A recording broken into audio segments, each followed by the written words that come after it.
മമ്മിയുടെ മാം അകത്തുണ്ട്. ആ മമ്മി, അതെ, ഈ വെഡിങ് ആനിവേഴ്സറിയുടെ ഒരുക്കങ്ങളൊക്കെ ഏതെങ്കിലും ഇവന്റ് ടീമിനെ അങ്ങോട്ട് ഏൽപ്പിച്ചാലോ? അതിന്റെ ഒക്കെ ആവശ്യമുണ്ടോ മോളെ? ഒരു കുറവുണ്ടാവാൻ പാടില്ല മമ്മി. ഈ വിവാഹ വാർഷികത്തിന്റെ ഏറ്റവും വലിയ പ്രത്യേകത നവീനും കുടുംബവും ഇങ്ങോട്ട് വരുന്നതല്ലേ. അതുകൊണ്ട് ഒരു കാര്യത്തിനും നമ്മൾ കുറവ് വരുത്താൻ പാടില്ല. ആയിക്കോട്ടെ. എന്തായാലും കുറെ ദിവസങ്ങൾക്ക് ശേഷം മുഖമൊക്കെ തെളിഞ്ഞ് ഞാൻ എന്റെ മോളെ ഒന്ന് കണ്ടല്ലോ. മുഖം തെളിയാതിരിക്കോ മമ്മി? വെഡിങ് ആനിവേഴ്സറി ആഘോഷിക്കുന്നു, അവിടെ വെച്ച് ഞാൻ നവീന്റെ ജീവിതത്തിലേക്ക് മടങ്ങിപ്പോന്നു. ഇത്രയൊക്കെ ആയിട്ടും സന്തോഷിച്ചില്ലെങ്കിൽ പിന്നെ ഞാൻ എപ്പോഴാ സന്തോഷിക്കുന്നേ? ഗാഥ മാഡം എപ്പോഴും എങ്ങനെയായ മാമിന്റെ മുഖം ഏത് സമയത്തും തെളിഞ്ഞിരിക്കും. ഓക്കെ, ആയിക്കോട്ടെ. ഇത്രയും കാലത്തെ അനുഭവം എനിക്കുണ്ടല്ലോ. ഇനി അങ്ങനൊന്നും ഉണ്ടാവില്ലെന്ന് എന്റെ മമ്മിയോട് പറയാൻ എനിക്ക് ധൈര്യമായിട്ട് പറ്റും. താങ്ക് യു മോളെ. അല്ലെങ്കിലും ഈ നാടകങ്ങളൊന്നും ഇനി ആവർത്തിക്കേണ്ടി വരരുത്. കള്ളക്കളികൾക്ക് എപ്പോഴും വിജയിക്കാൻ പറ്റുമെന്ന് വരില്ല. Okay mummy. ആ പിന്നെ വേറൊരു കാര്യം കൂടി എനിക്ക് പറയാനുണ്ട്. അത് മമ്മി എനിക്ക് എങ്ങനെയാലും സാധിച്ചു തന്നേ പറ്റൂ. അതെന്താ ഇത്ര റിസ്ക് ഉള്ള ആഗ്രഹം?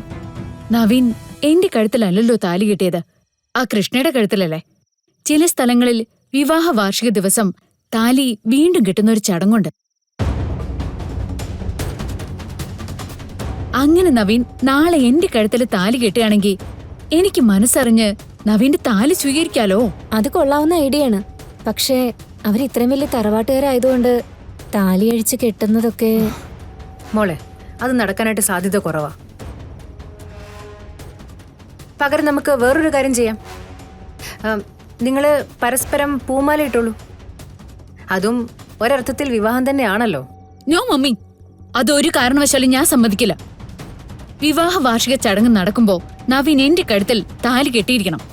അത് നിർബന്ധം. അല്ലാതെ ഞാൻ സമ്മതിക്കില്ല. കണ്ടോ, ഒരു കാര്യം തീരുമാനിച്ചു, അപ്പൊ തന്നെ ശാഠ്യം തുടങ്ങി. ഇനി ഇത് സാധിച്ചില്ലെങ്കിൽ അതിന്റെ പേരിൽ വലിയൊരു വഴക്കുണ്ടാക്കും. ആ വഴക്കുണ്ടാക്കുന്നത് ആ കളരിക്കലെ വീട്ടുകാരുടെ മുമ്പിലും. അതോടെ ഇതുവരെ പറഞ്ഞ എല്ലാം അങ്ങ് അവസാനിക്കും.